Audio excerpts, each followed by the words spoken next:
wanted to do today is explore this whole issue of why does God allow pain and suffering? And we're going to particularly look at it. We're going to be going through this over the next few broadcasts, but we're going to look at this from the standpoint of free will.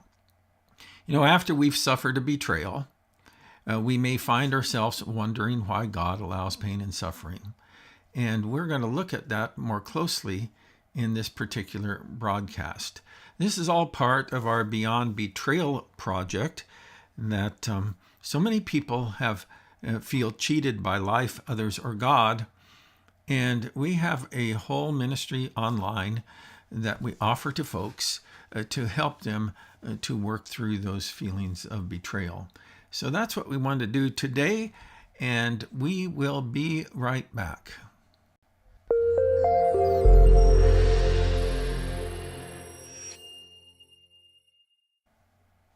There she is, my partner in crime, Karen Johnson. So that how have you been, Karen? Pretty good. So, Not too much to report. well, that's good. Sometimes not having much to report is a good thing. Yeah. So you've been doing some thinking about this topic of why God allows pain and suffering, and you hmm even bought a book on Yeah. the topic. hmm And you said you had a quote that you wanted to share with us from that. So why don't you do that? Yeah. Okay, I'm going to just show you the cover real quick. So this is Why Does God Let Bad Things Happen? Is by Chris Morphew, I guess is Okay. how you say his name. But here's a couple of scriptures that it mentions in this part. It says, as we turn to page 3 of the Bible, we find the beginning of an answer. Now the serpent was more crafty than any of the wild animals the Lord had made. He said to the woman, did God really say you must not eat from any tree in the garden? He goes, actually, that's not what God had said at all. And the serpent knew it. What God had really said was, you are free to eat from any tree in the garden, but you must not eat from the tree of the knowledge of good and evil, for when you eat of it, you will certainly die. And he says, in the middle of the garden were the tree of life and the tree of knowledge and good and evil. Now this is all Genesis. It's like for chapter 2 and chapter 3. And he says, side by side in the middle of their new home, God had placed two trees, one that would let his people share in his own eternal life, and another that he warned them would lead to suffering and death. It was this second tree that he told them to not eat from. But that's the one that they chose. Yeah. I thought that was pretty interesting. Like I was thinking about it, I don't think I've ever really thought about the fact that the one he didn't tell them that they couldn't eat it from it. They could have had the tree of life. Mm-hmm, mm-hmm, But mm-hmm. they Yeah. chose the knowledge of good and evil. Yeah. Yeah.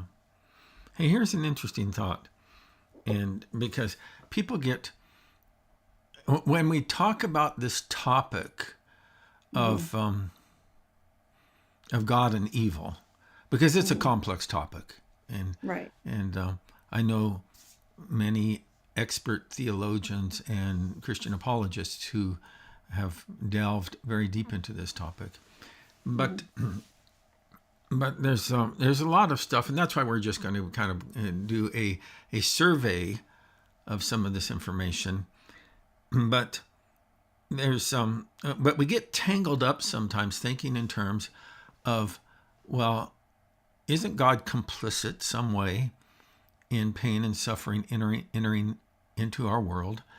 Because he didn't have to create creatures with free will, and he didn't have to give this command for hmm them to observe. And he knew that they were going to violate that command. It's not as if this was a surprise to God. hmm So now that gets Yeah. very complicated, and I am actually going to be talking with an expert on another broadcast that we'll be doing. But here's one way that has helped me in thinking about this. hmm It is true that God made evil possible, Right. but he did not make any evil actual. Mm-hmm. Now, here's the difference between the two, is that let's suppose that the world's best automobile manufacturer decides to go into business to manufacture well-built automobiles to the highest standard possible, humanly Mm-hmm. possible. When he has made that decision to build well-built automobiles, he's actually made death and destruction possible, because his vehicles may never experience mechanical failures, Mm-hmm. but the operators of those vehicles may be inattentive or drunk or irresponsible or high on dope nowadays, and so when the automobile manufacturer is bringing a good to humanity, he is also opening up the door to a lot of pain and suffering. But he's not responsible for that pain and suffering. He just has made it possible. Yeah. Yeah. So that's helped me a lot when I think through that. We've been looking at some videos that we wanted to share with folks. And we have one that Charles Stanley, he's a pastor who's now dead, but he took up this topic.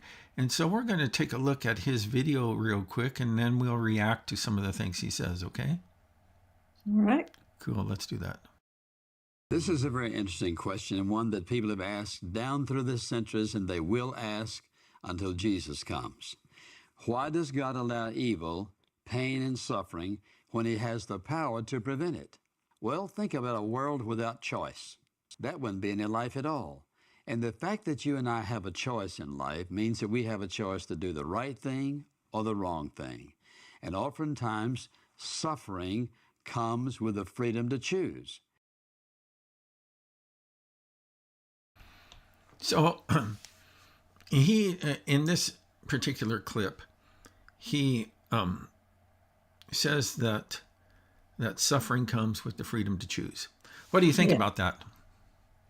Yeah. So, I mean, that's true. I mean, the whole thing about what you were talking about with robots and whatnot, if God made humanity puppets and everything, is that then they wouldn't really love him. They would be being forced to love him. Yeah. And the same thing is true with the pain and suffering, is that, yeah, if we were all robots or whatever, we wouldn't experience pain and suffering, possibly, uh, but because we make choices that lead us to that. Yeah. Uh, and you can't have choice without having pain and suffering. But Now also, I'm going to put a pin in that and come back to that. You said you okay, can't have choice without pain and suffering. But go ahead. Forgive me for interrupting. that's okay. You also can't have the good stuff that comes with making good choices. Yeah, exactly. Yeah. By the way, in let me just write it down, because at this stage of my life I have to write stuff down, otherwise I forget it. And Yeah. so it just dawned on me while you were talking that with respect to free will, Yeah. and free will is really a precondition of true love. But that's not only true with God, it's also true with people. Right. Because if we did not possess free will, then we could not freely love our spouses, freely love our children. We would just, and God has given us a window into that type of creature by creating animals. Mm-hmm. Animals are creatures that are driven by instinct.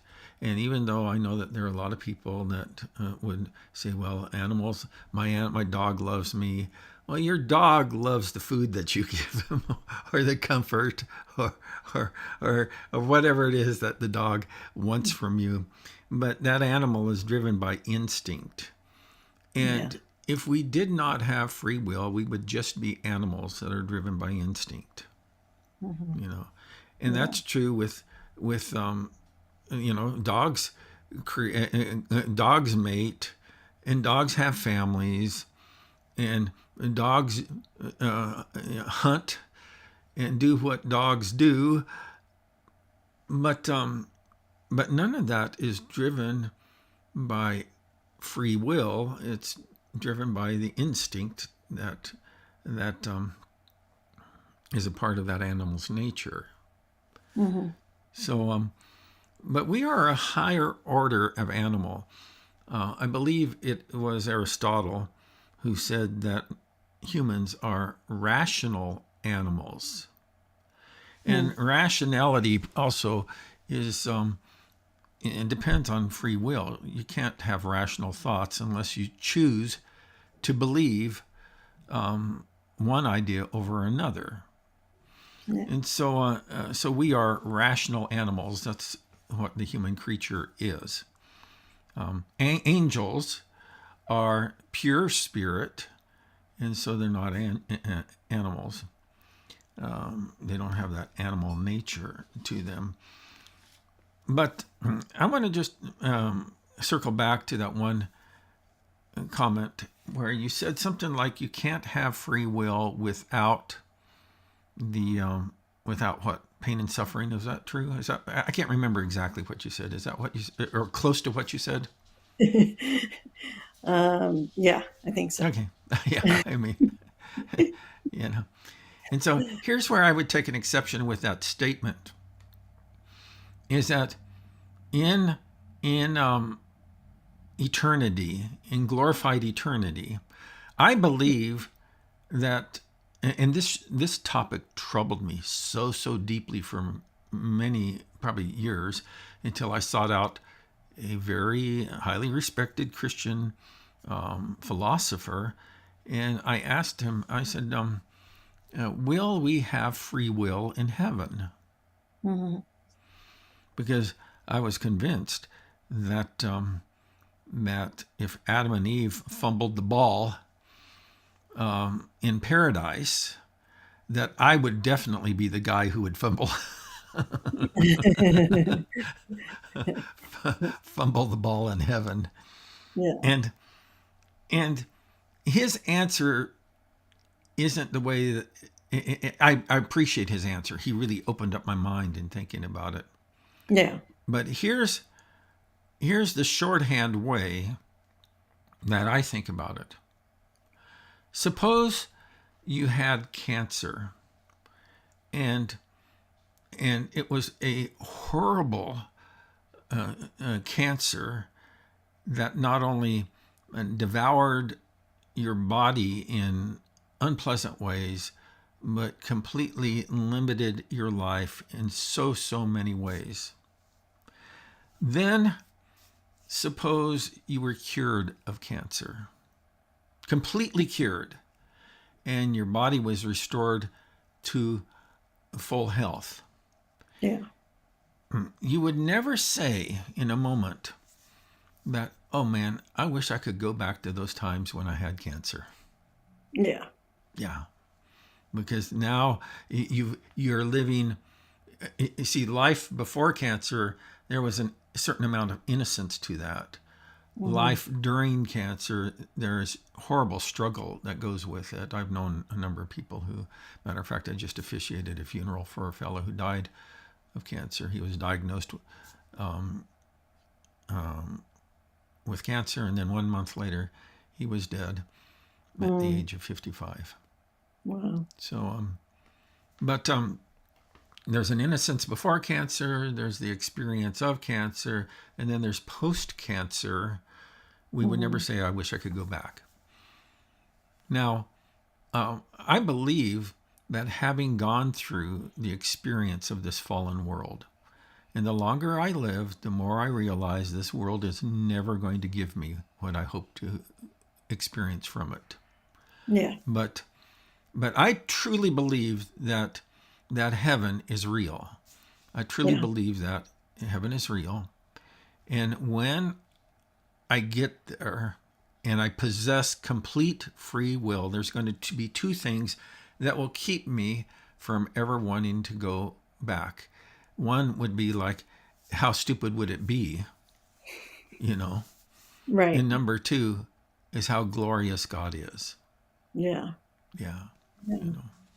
So, but, But I do believe there's free will in heaven because, I mean, yeah. Satan had free will and he chose to turn against God. Yeah. Yeah. And that's a topic for another discussion. And, you know, and no, and we'll talk about that. But in the meantime, that my wife and I, we had just recently returned from that memorial service for this man, and but while we were there, we decided to stay on for a few days and visit some sites we were interested in seeing in Oklahoma. My wife Mm. initially said, hey, let's go to the Oklahoma City bombing memorial.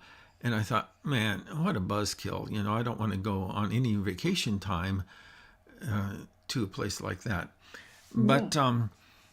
But then we did, and I am so glad that Hmm. we did. They did such a wonderful job with that memorial, and I even preached about it in a message that I may link in the comments section. But Hmm. what I want to do is I just want us to watch a quick video with respect to one of the things that I was thinking about there at the Oklahoma City bombing memorial. So let's watch that right now. Maybe if my buttons will work. Why didn't God stop Timothy McVeigh? I mean, he could have. That he could have stopped him before he purchased the materials that he used for the bomb. He could have stopped him before he drove to the site.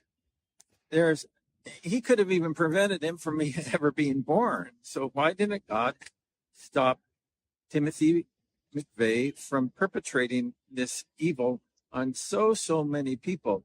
Not only 168 people were killed in the blast, but 300, I believe, if my memory serves me, 350 people were injured. And I was reading about some of those injuries, and it's horrible, some of the things that people, how they were wounded. So why didn't God stop Timothy McVeigh? Well, I think there's another question we have to ask. Is that because we always raise that question when it comes to the evil that we deplore, but we seldom raise that question when it comes to the evil that we desire. Why didn't God stop Timothy McVeigh? Well, why doesn't God stop you from breaking people's hearts, from doing evil? If God jumped in and stopped evil whenever it was about to happen, then where would that leave all of us? Something to think about. It is something to think about, isn't it? Yeah. But I'm not hearing your mic. Are you muted? Yeah. Okay. So, I muted um, myself during the video. oh, I have you muted from my side. You don't have to worry about that. So, Gotcha. okay. But so what do you think about that? Yeah. I mean, um, well, I think that it's important for us to be able to have choices, and Mm-hmm. if God intervened, like what you said, if God intervened whenever somebody was going to do something bad, that takes away free will, and that also takes away um, like a love that is genuine. Yeah. You know. Yeah. Yeah. So, so during these broadcasts, what we want to do is we want to explore this whole idea, because in this Beyond Betrayal group that we have online, that there's just a whole lot of people who have suffered a whole lot of hurt, Mm-hmm. and a lot of times they have this question of why does God allow pain and suffering. One of the great things about the Oklahoma City bombing memorial is that they have two gates that bracket the memorial chairs that are out there that represent the various people who died in the bombing. And one is the gate of innocence. Mm-hmm. And we all, if we live long enough, we walk through that gate of innocence into an experience of suffering and heartbreak. It's inescapable in this life. Jesus says in John 16:33, "In this world you will have trouble," and that's one of the promises of Jesus that that everybody that it never fails. But so we walk through that 901 moment into the 902 tragedy, but then on the far end of the memorial, there's the 903 gate of healing. And that's really what we want to do in our Beyond Betrayal program, is help people to reach that place of healing. Hey, before we wrap up on this, Karen, anything that you would like to add? Yeah, one thing that I was thinking about is that I'm really glad that Jesus had free will Yeah. and that he chose to give himself up for us, you Mm-hmm. know. Yeah, exactly. Yeah. And which is interesting, because when you think about him making that sacrifice, is that when it comes, because we understand as Christians that Jesus is God with us, Yeah. and what's interesting is God didn't just create and observe this creation from the outside. He entered into the inside of that experience, Mm-hmm. and knew he was a man of sorrows who was acquainted with grief. So I'm going to wrap this up, Karen. Thanks for helping me out with this broadcast. I appreciate all your work and that you're doing to help us to share these programs with others. And then we will, we got a whole, probably about 9 or 10 of these broadcasts that we're going to be doing about God, pain, and suffering. So, friends, thank you for watching today. And I hope that you will join us for our future broadcast when we talk about these important topics, because these are the topics that weigh on our hearts, and not only from an intellectual standpoint, but also from an emotional standpoint. And we need to really find our way to get past that. I have a program not only Beyond Betrayal, but I also have a program entitled Mad at God, and I'd be happy to walk you through, if you are struggling in any way with being mad at God for the pain that you've experienced in your life, I'd be happy to work with you to help you to get past that. So that's it for today. I hope to see you again